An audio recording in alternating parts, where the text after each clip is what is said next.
إن الحمد لله نحمده ونستعينه ونستغفره ونعوذ بالله من شرور أنفسنا ومن سيئات أعمالنا من يهده الله فلا مضل له ومن يضلل فلا هادي له وأشهد أن لا إله إلا الله وحده لا شريك له وأشهد أن محمدًا عبده ورسوله أما بعد فإن خير الحديث كتاب الله وخير الهدي هدي محمد صلى الله عليه وسلم وشر الأمور محدثاتها وكل محدثة بدعة وكل بدعة ضلالة وكل ضلالة في النار. فأعوذ بالله السميع العليم من الشيطان الرجيم من همزه ونفخه ونفثه وأن هذا صراطي مستقيما فاتبعوه ولا تتبعوا السبل فتفرق بكم عن سبيله ذلكم وصاكم به لعلكم تتقون. اللهم إنا نسألك الهدى والتقى والعفاف والغنى. اللهم آت نفوسنا تقواها وزكها أنت خير من زكاها أنت وليها مولاها. اللهم إنا نعوذ بك من علم لا ينفع ومن قلب لا يخشع ومن نفس لا تشبع ومن دعوة لا يستجاب لها. اللهم حبب إلينا الإيمان وزينه في قلوبنا وكره إلينا الكفر والفسوق والعصيان واجعلنا من الراشدين. اللهم زينا بزینة الإيمان واجعلنا هداة مهتدين. جیسا کہ آپ نے گرامی قدر بھائی سیف اللہ صاحب سے سنا کہ قرآن و سنت کی روشنی میں کچھ باتیں پیش کرنی ہیں. جو مجھے عنوان دیا گیا وہ ہے اتباع رسول کی اہمیت، اتباع رسول صلی اللہ علیہ وآلہ وسلم کی اہمیت. لیکن آپ کو معلوم ہے کہ مغرب کا وقت قریب سے قریب تر ہے اور ہر شخص اس بات کا انتظار کر رہا ہے جو صاحب ایمان ہے کہ دن کے اختتام پر ہم اللہ رب العالمین کا ذکر بھی کریں اور دن کا خاتمہ مغرب کی نماز سے کریں. لیکن چند لمحے یا چند منٹ میں آپ کی خدمت میں کچھ باتیں اختصار سے پیش کرنا چاہتا ہوں. اللہ تعالیٰ سے دعا ہے کہ اللہ ہم سب کی نیتوں میں اخلاص، ہمارے اعمال میں استقامت اور ہماری دعوت اور ہماری زندگی کے تمام کاموں میں صحابہ و سلف صالحین کا رنگ اور منہج غالب فرمائے. آپ حضرات اس بات سے بخوبی واقف ہیں کہ کامیابی اور نجات کا راستہ یہ قرآن و سنت کا راستہ ہے اور یہی تمام انبیاء کی دعوت اور یہی چیز نبی صلی اللہ علیہ وسلم نے اپنی امت کو پیش کیا ہے اور یہی سب سے آخری نصیحت ہے حجۃ الوداع کے میدان میں. ترکت فیکم شیئین اور ترکت فیکم امرین لن تضلوا ما تمسکتم بہما کتاب اللہ وسنتی ولن يتفرقا حتى يرد علی الحوض وفي روایت فإنی سائلکم حین تردون علی الحوض کیف تخلفون فیہما. رواہ الحاکم ووافق علیہ الذہبی وحسنہ الالبانی رحمہ اللہ. یعنی قرآن و سنت یہی اصل اور روح اور بنیاد ہے. جس طرح دنیا کی کامیابی اور دنیا کی نیک نامی قرآن و سنت پر ہے، اسی طرح آخرت میں یہ قرآن و سنت اللہ کے رسول صلی اللہ علیہ وسلم کے حوض کوثر پر حاضر ہوں گے. یعنی قرآن و سنت دنیا میں بھی ہمارے ساتھ اور آخرت میں بھی ہمارے ساتھ. اور آپ نے فرمایا میں تم سے سوال کروں گا کہ تم نے ان دونوں کے اندر کیسی جانشینی کی، یعنی تم نے کتاب و سنت پر عمل کیا یا نہیں اور اس پیغام کو پھیلایا یا نہیں پھیلایا. یہ حوض کوثر پہ سوال ہونے والا ہے. اس حدیث کو امام حاکم نے صحیح کہا اور امام ذہبی نے موافقت کی اور علامہ البانی رحمۃ اللہ علیہ نے بھی اس سے حجت اور دلیل لی ہے. تو معلوم یہ ہوا کہ صرف قرآن و سنت کا علم رکھنا کافی نہیں ہے بلکہ اس پر عمل کرنا اور اس کی طرف دعوت دینا اور اس راہ میں جو مشکلات پیش آئیں ان پر صبر کرنا ضروری ہے. اسی لیے امام مالک رحمۃ اللہ علیہ کہا کرتے تھے السنت سفینۃ نوح. دنیا کے اندر بھی سنت کی حیثیت کشتی نوح کی ہے. یعنی جس طرح نوح علیہ السلام کو اللہ نے حکم دیا وَيَصْنَعُ الْفُلْكَ وَكُلَّمَا مَرَّ عَلَيْهِ مَلَأٌ مِّنْ قَوْمِهِ سَخِرُوا مِنْهُ قَالَ إِن تَسْخَرُوا مِنْهَا فَإِنَّا نَسْخَرُ مِنْكُمْ كَمَا تَسْخَرُونَ. اللہ تعالیٰ نے کہا وَاصْنِعِ الْفُلْكَ بِأَعْيُنِنَا، کشتی بناؤ ہماری نگرانی میں، ہماری وحی سے، یعنی ہماری نگرانی میں تم کشتی بناؤ۔ وَلَا تُخَاطِبْنِي فِي الَّذِينَ ظَلَمُوا، اور ظالموں کے بارے میں گفتگو مت کرو کہ ان پر حجت پوری ہو چکی ہے۔ إِنَّهُمْ مُغْرَقُونَ، وہ ڈبوئے جائیں گے، وہ غرق کیے جائیں گے۔ لیکن جب نوح علیہ السلام کشتی بنا رہے تھے تو لوگ مذاق اڑاتے تھے کہ یہ یہاں پر کشتی کیسے چلے گی ہے نوح، یہ تو خشکی اور ریگستان کا علاقہ ہے، مذاق اڑاتے تھے، جس کی بہت ساری روایتیں آپ کو تفسیر میں مل سکتی ہیں۔ تو نوح علیہ السلام نے کہا کہ جس طرح تم آج مذاق اڑا رہے ہو، آئندہ ہم بھی تمہارا مذاق اڑائیں گے۔ یعنی اللہ تعالیٰ اس کشتی کے ذریعے ہم کو اور ہمارے ماننے والوں کو نجات دے گا۔ آپ دیکھ لیجیے نوح علیہ السلام کو اللہ نے نجات دی، ان کے ماننے والوں کو نجات دی، لیکن ان کا بیٹا نجات نہیں پا سکا، ان کی بیوی ہلاک ہو گئی۔ یہی مثال سنت کی ہے۔ جس طرح نوح علیہ السلام کی کشتی میں جو سوار ہوا وہ نجات پا گیا، امام مالک کہتے ہیں السنت سفینۃ نوح، سنت کی مثال کشتی نوح کی ہے۔ جو سوار ہو گیا وہ نجات پا گیا، اور جو پیچھے رہ گیا وہ کیا ہو گیا؟ ہلاک ہو گیا۔ نوح علیہ السلام کا بیٹا ہلاک ہو گیا۔ تو اس میں معلوم ہوا کہ پورا معاملہ سنت سے جڑا ہوا۔ الاعتصام بالسنت نجاح، الاعتصام بالسنت کما قال الزہری، جس طرح کہا نا وَمَنْ يَعْتَصِمْ بِاللَّهِ فَقَدْ هُدِيَ إِلَىٰ صِرَاطٍ مستقیم، جس نے اللہ کو مضبوطی سے پکڑا وہ صراط مستقیم کی ہدایت پا لیا۔ اللہ کو پکڑنے کا مطلب کیا ہے کہ اللہ کے جسم کو ہم نہیں پکڑ سکتے، اللہ کی ذات عرش پر، اللہ کو پکڑنے کا مطلب اس کی بعد والی ہے وَاعْتَصِمُوا بِحَبْلِ اللَّهِ، اللہ کو پکڑنے سے مراد وَاعْتَصِمُوا بِحَبْلِ اللَّهِ، اور حبل اللہ سے مراد قرآن، حبل اللہ سے مراد سنت، حبل اللہ سے مراد اللہ کا دین، حبل اللہ سے مراد اللہ سے عہد و پیمان جو ہم نے کیا، یہ سب سلف کی تفسیر ہے۔ اور حبل اللہ سے مراد علیکم بالطاعة والجماعة فإنهما حبل اللہ۔ حضرت عبداللہ بن مسعود نے کہا کہ اللہ کی اطاعت اور بندگی کو لازم پکڑو، اور اجتماعیت کی رسی کو لازم پکڑو، کتاب و سنت والی جماعت کو اپنے لیے آئیڈیل اور نمونہ سمجھو، یعنی صحابہ کی جماعت کی اقتداء کرو، یہ مطلب ہے، کیونکہ یہی رسی ہے۔ قرآن و سنت اور صحابہ اور سلف کا منہج یہ وہ رسی ہے کہ جس کو تم پکڑو گے تو اللہ تمہیں نجات دے گا، اس کو چھوڑ دو گے تو گمراہ ہو جاؤ گے۔ اس لیے کہا الاعتصام بالسنت نجاح، سنت کو پکڑنا یہی نجات ہے، فتنوں سے نجات ہے، اختلاف سے نجات ہے، اللہ کے عذاب سے نجات ہے، اللہ کے غضب سے نجات ہے، اور ہر طرح کی سلامتی اسی سنت کے اندر ہے۔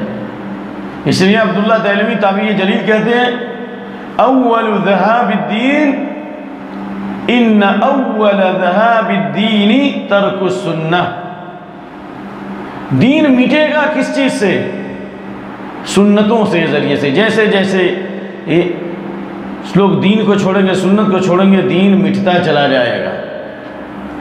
یعنی یذهب الدین سنتا سنتا کما یذهب الحبل قوتا قوتا، جس طرح رسی کے ریشے یکے بعد دیگرے ٹوٹتے چلے جاتے ہیں، اسی طرح رسی کمزور ہو جاتی ہے اور آپ کو رسی فائدہ نہیں دے گی۔ اسی طریقے آہستہ آہستہ لوگ سنت چھوڑتے چلے جائیں گے یہاں تک کہ دین مٹ جائے گا۔ یعنی جب تک سنت باقی رہے گی دین باقی رہے گا، اور سنت باقی نہیں رہے گی تو دین باقی نہیں رہے گا، لیکن دین کا نام باقی رہے گا۔ اس لیے ابن مسعود وغیرہ جو ہمیشہ نصیحت کرتے ہیں سینی اتبعوا ولا تبتدعوا فقد کفیتم، اتباع کرو یعنی قرآن و سنت کی اتباع کرو کیونکہ تم کافی کر دیے گئے ہو، یعنی تمہارے لیے قرآن و سنت کافی ہے، اور اس کی بنیاد پر اللہ تمہارے لیے کافی ہے۔ من لم یکفہ القرآن فلا کفاہ اللہ ومن لم یشفہ القرآن فلا شفاہ اللہ، کما قال ابن القیم اولم یکفہم انا انزلنا علیک الکتاب یتلی علیہم، کیا ان کے لیے کافی نہیں ہے کہ ان کے اوپر قرآن کی تلاوت کی جاتی ہے؟ کیا کافی نہیں؟ یعنی کافی ہونا چاہیے۔ کیوں؟ اس لیے کہ ان فی ذلک لرحمہ وذکری لقوم یؤمنون، اس کے اندر رحمت بھی ہے اور نصیحت بھی ہے، کس کے لیے؟ ایمان والوں۔ تو جس کے لیے قرآن و سنت کافی نہیں، فلا کفاہ اللہ، اس کو اللہ تعالیٰ اس کے لیے کسی چیز کو کافی نہیں کرے گا، اور اللہ اس کے لیے کافی نہیں ہوگا، اللہ نے اس کی مدد نہیں کرے گا۔ اور جس کو قرآن نے شفا نہیں دی، جس نے قرآن و سنت سے شفا حاصل نہیں کی، وہ ہمیشہ بیمار ہی رہے گا، اللہ اس کو کبھی شفا نہیں دے گا، ہمیشہ پریشان رہے گا، مضطرب رہے گا۔ لہذا اسی چیز کے اوپر قائم رہنا چاہیے، لیکن اس بات کا ہمیں علم ہونا چاہیے کہ سنت کہتے کس کو ہیں۔ سنت صرف اور صرف قرآن کے مقابلے میں سنت بولا جاتا ہے وہ مراد نہیں ہے، یہ تو قرآن کے مقابلے میں سنت کی جو اصطلاح ہے یہ باطل نہیں ہے، لیکن جدید اصطلاح ہے، خیر القرون کے بعد یہ اصطلاح قائم ہوئی ہے، یعنی سنت قرآن کے مقابلے میں سنت یا فرائض کے مقابلے میں سنت، یہ اصطلاحات جو شاہ ولی اللہ محدث دہلوی بڑے حنفیوں کے سرخیر اور تمام طبقے میں مقبول ہیں، اور تحریک اہل حدیث کے بڑے وکیل ہیں ہندوستان کے اندر، انہوں نے کہا کہ یہ جو اصطلاحات ہیں سنت اور فرض کی اصطلاحات خیر القرون کی نہیں ہیں۔ سنت کا مطلب ما معنی سنت؟ سنت الطریقہ، السنت السیرۃ المعتادہ، سنت کا معنی ہوتا طریقہ، یعنی اس لیے سنت کی تعریف جو سلف کے یہاں ہے اس میں پورا اسلام ہے۔ بھائی امام بربہاری کی کتاب آپ لوگوں نے پڑھی ہوگی، نہیں تو درس سنے ہوں گے آپ کے کافی لوگ، یعنی دورے میں رہے، شرح السنہ امام بربہاری، الاسلام هی السنہ والسنۃ هی الاسلام ولا يقوم احدهما الا بالآخر۔ پورا اسلام سنت ہے، پورا اسلام، مکمل اسلام سنت ہے۔ پورا اسلام کیا ہے بھائی؟ قرآن سنت صحابہ کا فہم، پورا اسلام سنت ہے، سنتی اسلام ہے، کوئی ایک دوسرے سے جدا نہیں ہو سکتا ہے۔ اسی لیے بعض سلف نے کہا کہ قرآن و سنت اور خلف السنت ہی الکتاب والسنت وما كان علیہ خلفاء الراشدون والائمۃ المہتدون، یعنی قرآن اور حدیث کے علاوہ جس طریقے پر خلفاء راشدین تھے اور خیر القرون کے مسلمان جس شاہراہ پر تھے، ان تمام کو سنت بولا گیا ہے۔ سمجھ لیجئے، ابن رجب حنبلی نے اس پر اجماع نقل کیا ہے۔ بھائی علامہ ابن رجب حنبلی بڑے عالم ہیں، فضل علم السلف علی الخلف۔ ہم لوگوں نے چھوٹے طالب علم اس لیے بڑے مشائخ سے موقع نہیں ملتا استفادے کا، تو ہم نے کچھ کتابوں کا دورہ کیا، الحمدللہ، اللہ اخلاص نہ فرمائے، ایک مجلس میں، یعنی ایک ہی بیٹھک میں ختم، فضل علم السلف علی الخلف ایک مجلس میں ختم۔ امام بربہاری کی کتاب تقریباً مجھے اس صبح سے دوپہر تک ختم، اس طرح الحمدللہ ہم نے کئی کتابیں ختم۔ تو امام ابن رجب حنبلی رحمۃ اللہ علیہ اس نے اس پر اجماع نقل کیا ہے کہ سنت کا معنی قرآن اور حدیث اور خلفاء راشدین اور خیر القرون کے مسلمانوں کا جو طریقہ تھا وہ سب سنت میں داخل ہے۔ سنت کے موضوع پر جتنی کتابیں پڑھ لیجیے، السنہ لامام احمد بن حنبل، السنہ لابن الخلال، السنہ لابن ابی عاصم، جی، اور امام عبداللہ بن مبارک کی الزہد، یہ بڑی بڑی کتابیں جو ہیں اس میں صرف یہ ذکر نہیں ہے کہ فرائض کے مقابلے میں سنت، مکمل اسلام ہے، اس میں مکمل دین ہے، یعنی وہ طریقہ، وہ منہج جو نبی صلی اللہ علیہ وسلم لے کے آئے تھے۔ جیسے اللہ نے سورہ انعام کی آیت نمبر 151 یعنی 151 152 153 ہے نا، 10 چیزوں کی اللہ نے نصیحت کی، یا بھائی قل تعالوا واتلوا ما حرم ربكم عليكم الا تشركوا به شيئا وبالوالدين احسانا الى آخری 10 باتیں ہیں یا نہیں، جس کے بارے میں عمر بن عاص کہتے ہیں کہ توریت کا آغاز انہی چیزوں سے ہوا ہے، یعنی توریت کی جو شروعات انہی 10 باتوں سے ہوئی۔ اور حضرت عبداللہ بن مسعود کہتے ہیں من اراد ان ينظر الى وصیت محمد صلی اللہ علیہ وسلم التي عليها خاتمته فليقرأ قوله تعالى قل تعالى اتل ما حرم ربي الى قوله تعالى وان هذا صراطي۔ جو نبی صلی اللہ علیہ وسلم کی اس وصیت کو دیکھنا چاہتا ہے جس پر آپ کی نبوت کی مہر لگی ہے، جو آپ کا پیغام ہے، جو آپ کی دعوت کا نچوڑ اور خلاصہ ہے، اسے چاہیے کہ سورہ انعام کی ان 10 باتوں کو پڑھے، ان 3 آیتوں کو پڑھے۔ اور فرمایا اس کی سب سے آخری نصیحت کیا ہے؟ وَأَنَّ هَذَا صِرَاطِي مُسْتَقِيمًا، یہ میرا راستہ ہے، میرا راستہ ہے، یعنی صراطی میرا راستہ کہہ کے اس بات کی نے اشارہ کیا کہ کوئی یہ نبی صلی اللہ علیہ وسلم اس پر چلیں اور نبی کے متبعین بھی اس پر چلیں گے۔ قُلْ هَذِهِ سَبِيلِي أَدْعُو إِلَى اللَّهِ، اس کے بعد علی بصیرۃ انا ومن اتبعنی، یہ میرا راستہ ہے اور میرے متبعین کا راستہ ہے، اور راستہ حق کا راستہ واضح ہے۔ یعنی حق کی علامت یہ تبین المنہج السلفی، جو سلف صالح کا راستہ بالکل واضح ہوتا ہے، اوپن ہوتا ہے۔ کیوں؟ قال عمر بن عبد العزيز اذا قضيتم قوما يتناجون في دينهم فاعلم انهم على تاسيس ضلاله، اگر کسی جماعت کے لوگوں کو دیکھو کہ بند کمرے میں کوئی الگ بات کرتے ہیں اور عام مجمع میں الگ بات کرتے ہیں، دو رخا پن جن میں پاؤ، دو طرح کی بات، یہ سمجھ لو کہ یہ گمراہی کے امام ہیں، یہ ہر دور ہر زمانے میں گمراہی کے امام ہیں۔ فاعلم انهم على تاسيس ضلاله، اس لیے ظاہر و باطن ایک ہونا چاہیے، حق ایک ہے، ورنہ ھذا صراطی مستقیم، اس کی پیروی کرو، یہ مکمل اسلام ہے۔ اور اس کے ارد گرد جو راستے ہیں جس پہ شیطان بیٹھا ہوا ہے، ادھر بھی شیطان ادھر بھی شیطان، اور صراط مستقیم سے بھٹکانے کے لیے دائیں بائیں ہیں، لیکن جو صراط مستقیم پہ چلے گا شیطان اس پہ غالب نہیں ہوگا، یاد رکھیں۔ اور صراط مستقیم یہ سنت ہے، کما قال ابن عباس رضی اللہ عنہما المتبع بالسنہ یا المتمسک بالسنہ اشد علی الشیطان من الف عابد، سنت کو پکڑو گے مضبوطی سے تو شیطان تو آپ کو اتنی آسانی سے گمراہ نہیں کر سکتا، سنت کو چھوڑو گے تو یہاں بھی شیطان، ہر طرف شیطانوں کی وادیاں ہیں، شیطانوں کی ندیاں ہیں، شیطانوں کے بہار ہیں، شیطانوں کا پارک لگا ہوا ہے، شیطانوں کا ہجوم ہے، شیطانوں کی جماعت ہے۔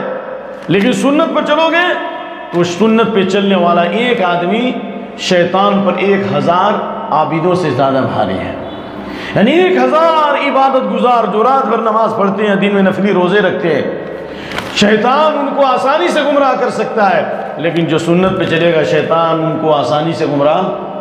کیا خوارج کے پاس نماز نہیں تھی؟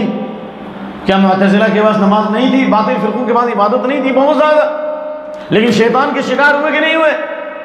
سیدھے راستے سے کیا یہ 72 اور 73 والی جو حدیث ہے، احادیث الفرق، 73 فرقے ہوں گے، ایک فرقہ ناجی ہوگا، 72 فرقے شیطان کے فتنے کے شکار کیوں ہوئے؟ کیا ان کے پاس نماز نہیں تھی؟ کیا قرآن کی قرأت نہیں تھی؟ لیکن کیوں گمراہ ہوئے؟ اس لیے سنت سے ہٹنے کی وجہ سے، صحابہ کے منہج کو چھوڑنے کی وجہ سے، صحابہ کے فہم کو چھوڑنے کی وجہ سے۔ مرجئہ کیوں گمراہ ہو گئے؟ معتزلہ کیوں گمراہ ہو گئے؟ جہمیہ کیوں گمراہ ہو گئے؟ واصل بن عطا حسن بصری کا شاگرد کیوں گمراہ ہو گیا؟ جی، حضرت علی بن ابی طالب کا جو قاتل تھا، جو آپ جانتے ہیں عبد الرحمن بن ملجم ملعون، بہت بڑا قاری تھا، حضرت عمر نے اس کے لیے گھر قریب کیا تھا مسجد نبی کی، پھر اس کو عراق بھیجا تھا تعلیم کے لیے، بہت بڑا قاری تھا، کیوں گمراہ ہوا؟ قرات تو بہت اچھی تھی۔ آپ صلی اللہ علیہ وسلم حدیث ہے، اکثر منافقی امتی قراؤہا، میری امت کے اکثر منافق بڑے بڑے قاری ہوں گے، میری امت کے اکثر منافق کیا ہوں گے؟ قاری ہوں گے۔ ان اخوف ما اخاف علی امتی کل منافق علیم اللسان، میں سب سے زیادہ ڈر و خوف رکھتا ہوں اپنی امت پر ہر اس منافق سے جو زبان و بیان کا ماہر ہوگا۔ کیا ان کے پاس زبانیں نہیں تھی؟ بہت ساری کچھ زبانیں تھیں، بہت اچھی زبان تھی، صاحب زبان تھے، صرف وجہ یہی ہے ما انا علی و اصحابی سے دور ہوئے، قرآن اور حدیث کو صحابہ کے فہم کے مطابق نہیں سمجھا اور قرآن و سنت کو زندگی میں نہیں اتارا۔ اس لیے یہ سلف کا منہج یہی رہا ہے، لہذا سنت بدعت کے مقابلے میں، اور بدعت کیا ہے؟ نیا ماڈل ہے۔ اب ظاہر ہے ہمارے پاس ابھی ریال ہے، کل سے ہم دوڑ رہے ہیں چینج کرانے کے لیے، اب تک نہیں ہو پایا۔ وہاں کا سکہ یہاں نہیں چلے گا، بہت مختصر ہے، گھبرائیے گا نہیں۔ دوسرے ملک کا سکہ یہاں نہیں چلے گا، یہاں کا سکہ دوسرے ملک میں نہیں چلے گا۔ تو اسی طریقے سے قرآن و سنت کا جو سکہ ہے وہ ہر جگہ چلے گا، اور اس کے مقابلے میں چاہے جتنے بھی خوبصورت القاب کے ساتھ کوئی طریقہ ہے، وہ سکہ مقبول نہیں ہے۔ من احدث فی امرنا ھذا ما لیس منہ فہو رد میں داخل ہے، ردی کی ٹوکری میں، وہ بھی مردود ہے، اس کا عمل بھی مردود ہے بلکہ ملعون ہے۔ اس لیے اللہ کے نبی نے جہاں فرمایا فعلیکم بسنتی و سنت الخلفاء الراشدین، جو آپ کو پتہ ہے، اس کے مقابلے میں کہ وَإِيَّاكُمْ وَمُحْدَثَاتِ الْأُمُورِ، سنت بدعت کے مقابلے میں نیا طریقہ، یعنی ہر وہ قول، ہر وہ عمل، ہر وہ فکر، پھر سے بولیے، ہر وہ قول، ہر وہ عمل، ہر وہ فکر، ہر وہ نظریہ، ہر وہ تحریک جس کی اصل قرآن و سنت اور صحابہ کے فہم سے نہیں، وہ سب بدعت ہے، سب پر لعنت ہے۔ اسی لیے تو حدیث ہے من احدث حدثا او هو محدث فعليه لعنۃ اللہ والملائکہ والناس اجمعین، جس نے کسی بدعت کا ارتکاب کیا، کسی بدعتی کو پناہ دی، کسی بدعت کو فروغ دیا، پرنٹ کیا، اس کو نشر کیا، اس پر اللہ کی لعنت، فرشتوں کی لعنت، انسانوں کی لعنت، اور اس کی کوئی فرض اور نفل عبادت قبول نہیں ہو۔ تو اس لیے سنت کی اہمیت کے لیے یہی کافی ہے کہ اللہ تعالیٰ نے اس کے لیے ہدایت کی سرٹیفکیٹ دی ہے، اور جو سنت پہ مضبوطی سے چلے گا وہ ہدایت پر قائم رہے گا، اور اس کے لیے بہت ساری بشارتیں ہیں جن کے بیان کا یہ موقع نہیں ہے۔ لیکن آخری زمانے میں اتباع سنت کی اہمیت بہت زیادہ بڑھ جاتی ہے، بہت زیادہ اتباع سنت کی اہمیت اتنی بڑھ جاتی ہے کہ آخری زمانے میں جو لوگ کتاب و سنت پر صحیح طریقے پر چلیں گے، اللہ کے نبی صلی اللہ علیہ وسلم نے ان کے لیے دعا فرمائی ہے، نہیں فرمائی ہے؟ نضر اللہ امرا سمع مقالتی فحفظها واداها كما سمع، اللہ اس شخص کے چہرے کو روشن رکھے جو میری حدیث کو سنے اور اسے سمجھے اور اس پر عمل کرے، لوگوں کو دعوت دے، اللہ اس کے چہرے کو ہرا بھرا رکھے۔ تو آپ کے لیے کافی نہیں، ایک حدیث آپ پڑھتے ہیں، اس پر عمل کرتے ہیں، تو نبی کی دعا ملے گی کہ نہیں ملے گی؟ اس لیے سفیان بن عیینہ کہتے ہیں ما من احد یطلب الحدیث الا وفی وجہ نضارہ، جو لوگ قرآن و سنت کی خدمت کرتے ہیں آپ دیکھیے گا ہمیشہ اس کے چہرے پہ تر و تازگی ہوگی، اور جو بدعت پہ چلتے ہیں چاہے وہ کروڑوں اور اربوں ان کے پاس پیسے ہو لیکن ان کے چہرے پر رونق نہیں ہو سکتی، ظاہری چمک دمک ہو سکتی ہے، کوئی نیا ایسا جو ہے تیل لگا کر کے چمک ظاہر کر لے، لیکن حقیقی چمک اسی وقت ہوگی جو قرآن و سنت پر عمل کرتا ہوں۔ یہ نبی صلی اللہ علیہ وسلم کی دعا ہے، اس لیے یہ بہت بڑی سعادت کی بات ہے، خاص طور سے ایسے وقت میں، فتنوں کے دور میں۔ اللہ کے نبی صلی اللہ علیہ وسلم نے سنت کے علم کا اور اس کے مقام سے متعلق جو ہے آپ نے بیان کیا، جیسے حضرت انس بن مالک، حضرت معاذ بن جبل، حضرت عائشہ کی روایت ہے، اس میں امام مجمع الزوائد کے جو علامہ حسمی کہتے ہیں کہ اس میں ضعف ہے، ضعف لیس ضعف معنی ہو فی ضعف، حسن بن بشر پر کلام ہے، علامہ البانی نے اسے سند کے اعتبار سے ضعیف کہا ہے، لیکن یہ روایت بہت ساری صحیح حدیثوں سے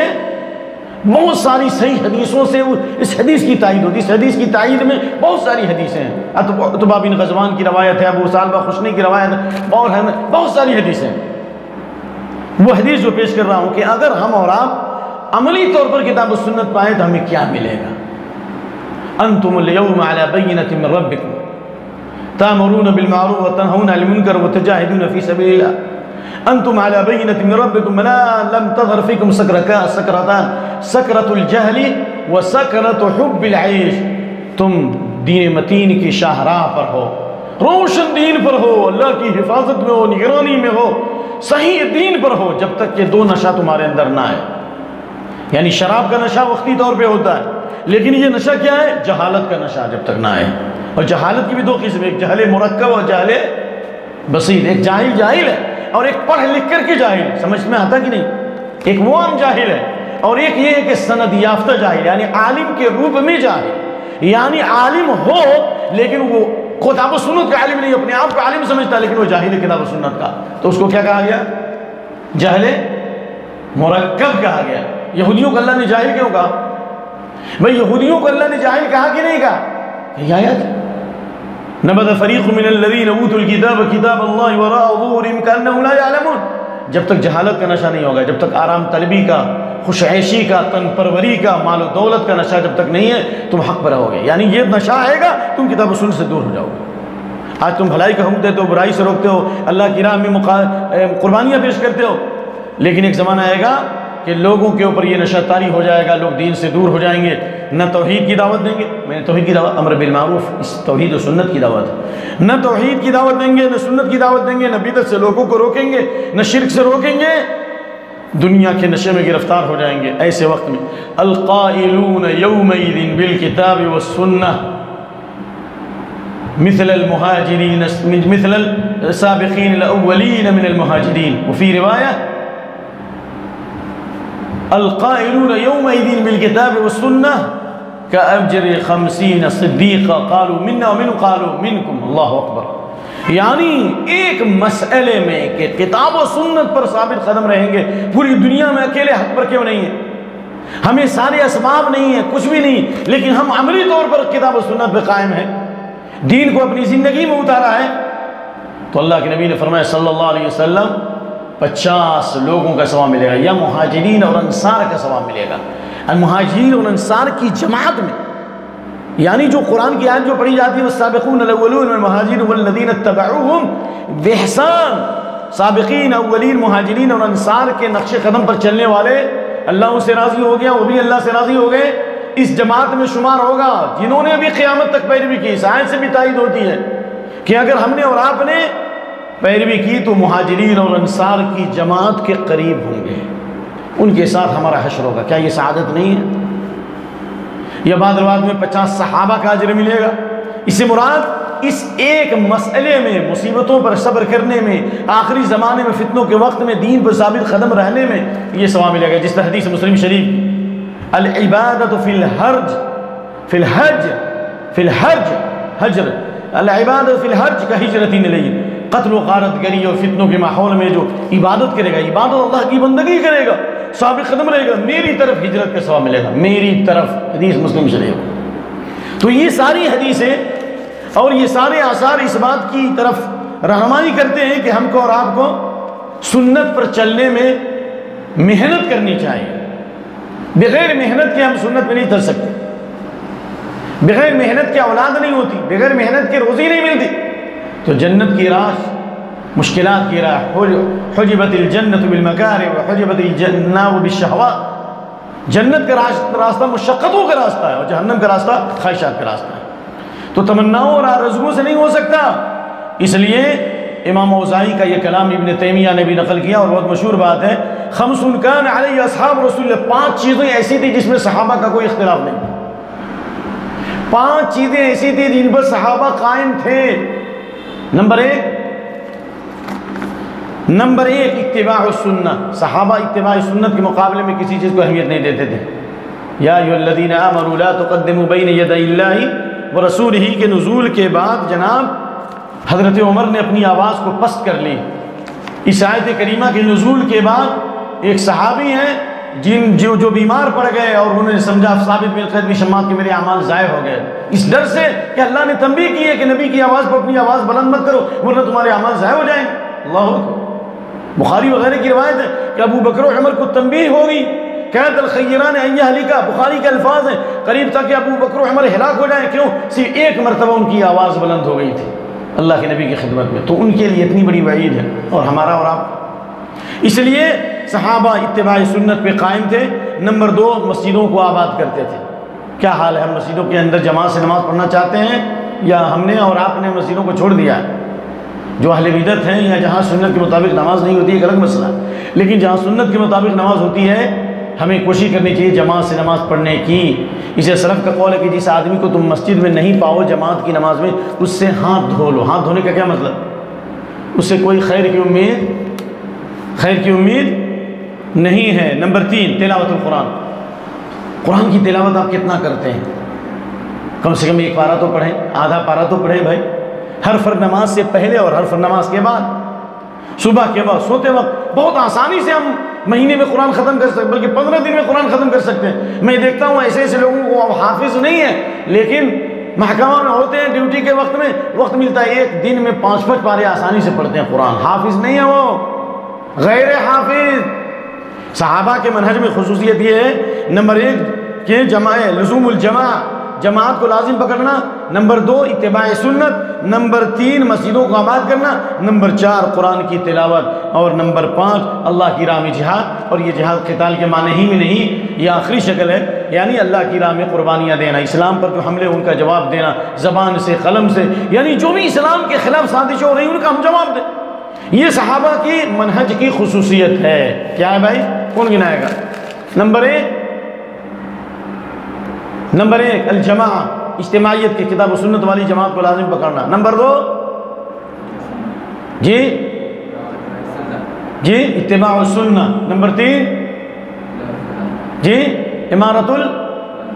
امارت المساجد۔ نمبر 4 تلاوت القرآن۔ نمبر 5 الجہاد فی سبیل اللہ۔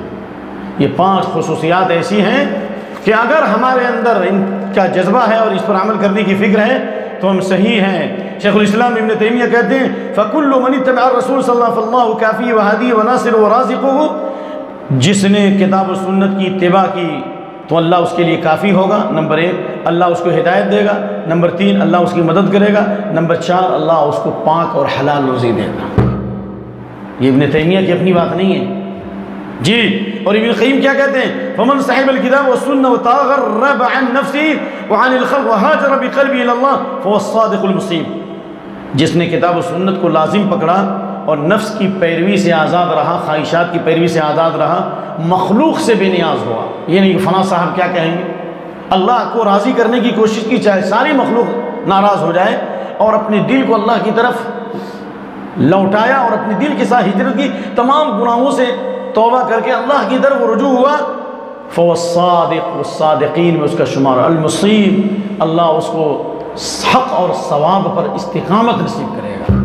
ایسے نہیں ہو سکتا میرے بھائی۔ اس لیے ابن عثیمین رحمۃ اللہ علیہ کا یہ قول ہے جو وقت نہیں کہ وضاحت کی جائے سرسری طور پر، المتابعۃ لا تتحقق الا اذا كان موافقا، 6 چیزوں پر عمل کرنا، سنت اتباع رسول اس وقت تک نہیں ہوگا جب تک 6 چیزوں پہ عمل نہ ہو۔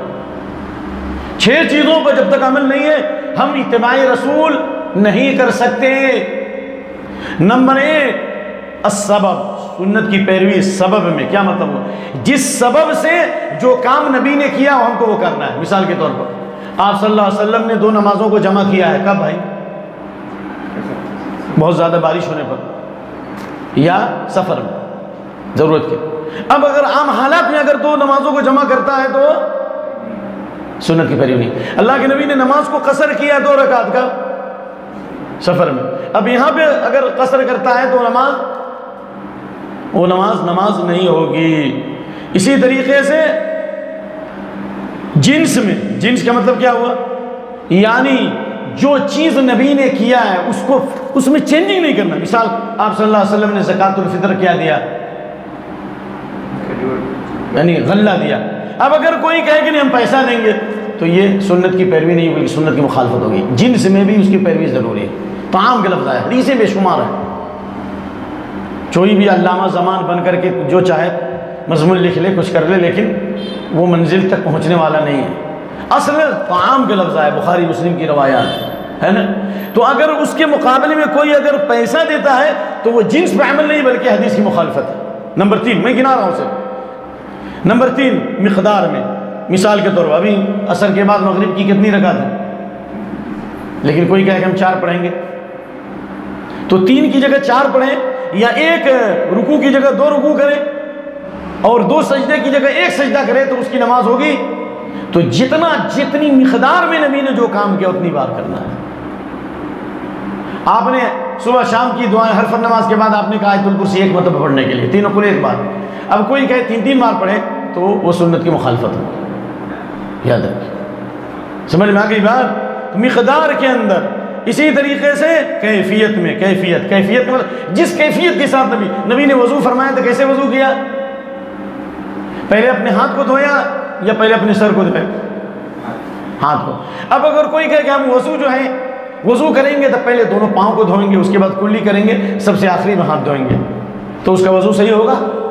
اس لیے سنت کی پیروی میں ضروری ہے کہ جس کیفیت کے ساتھ نبی نے جو کام کیا ہے وہ کریں گے۔ مثال کے طور پر اگر کوئی کہے کہ نہیں ہم رکوع سجدے میں قرآن پڑھیں گے، سورہ فاتحہ ہم رکوع میں پڑھیں گے، اس کی نماز ہوگی صحیح؟ کیوں؟ اس لیے کہ آپ نے فرمایا نہیت ان اقرأ القرآن راکعا ساجدا، ہمیں رکوع اور سجدے میں قرآن پڑھنے سے منع کیا گیا ہے۔ رکوع میں اللہ کی تعظیم کرو اور سجدے میں بولیے، سجدے میں کیا کرو؟ دعا کرو۔ لیکن اگر رکوع سجدے میں قرآن پڑھتا ہے تو وہ کیفیت کی مخالفت ہوئی، اس کی نماز سنت کے مطابق نہیں ہوئی، نماز قبول نہیں ہوگی۔ اسی طریقے سے نمبر 5 زمان میں، زمان یعنی جس وقت میں جو آپ نے کام کیا، مثال آپ نے حج کیا ہے، کب؟ حج کے مہینے میں، اب کوئی رمضان میں حج کرے ہوگا؟ نہیں ہوگا۔ آخری چیز اعتکاف مکان میں، یعنی آپ نے اعتکاف مسجد میں کیا ہے، اب کوئی کہے نہیں جنگل میں چلا جائے اور جنگل میں کوئی ایک ٹاٹی والی مسجد بنا کر کے وہاں پہ اعتکاف کرے نصارہ کی طرح، اس کا اعتکاف ہوگا؟ نہیں ہوگا۔ تو یہ ہے کتاب سنت کا فہم، اس سیکھنا پڑے گا، علم حاصل کرنا پڑے گا۔ ہر چیز ریڈی میڈ علماء بنا بنا کے آپ کو غذا کھلاتے رہیں تو نہیں، سیکھیے، سنت کو برتیے۔ اللہ تعالیٰ سے دعا ہے کہ اللہ ہم کو اور آپ کو صحیح دین سیکھنے سمجھنے کی توفیق عطا فرمائے، اس پر عمل کرنے کی، اور آخری زمانے میں فتنوں اور بلاؤں کے وقت میں جو دین پر ثابت قدم رہیں گے ان کے لیے 50 صحابہ کا اجر ہے، یا نبی کی طرف ہجرت کا ثواب ہے، یا نبی نے ان کے لیے دعا فرمائی ہے، یا آخری زمانے میں جو کتاب و سنت کا علم رکھیں گے وہ عمل سے بھی زیادہ اس کی فضیلت ہے۔ ان آخری اور بہت ساری حدیثیں روایتیں اس سلسلے میں ہیں، ان تمام کو اللہ تعالیٰ ہمیں سیکھنے سمجھنے کی توفیق عطا فرمائے، اور اس مرکز و سنت کو اللہ ہدایت کا مصدر اور منبع بنائے، اور اللہ تعالیٰ غیب سے ہماری مدد فرمائے، اور اللہ تعالیٰ امت کی حفاظت فرمائے، دشمنوں کے شر و فتنے سے بچائے، عالم اسلام کو بالخصوص اس ملک عزیز کو اللہ حاسدوں کے حسد سے اور ظالموں کے ظلم سے بچائے، اور ان کے حق میں ہدایت کا فیصلہ فرمائے، اللہ ان کی سازشوں کو ناکام کرے۔ یا قوی یا عزیز یا علام الغیوب یا من بیہ ملک کل شیء یا جبار السماوات والارض، اللهم عليك بالظالمين المعتدين، اللهم عليك بالظالمين المعتدين، اللهم إنا نجعلك في نحورهم ونعوذ بك من شرورهم، والسلام عليكم ورحمة الله وبركاته۔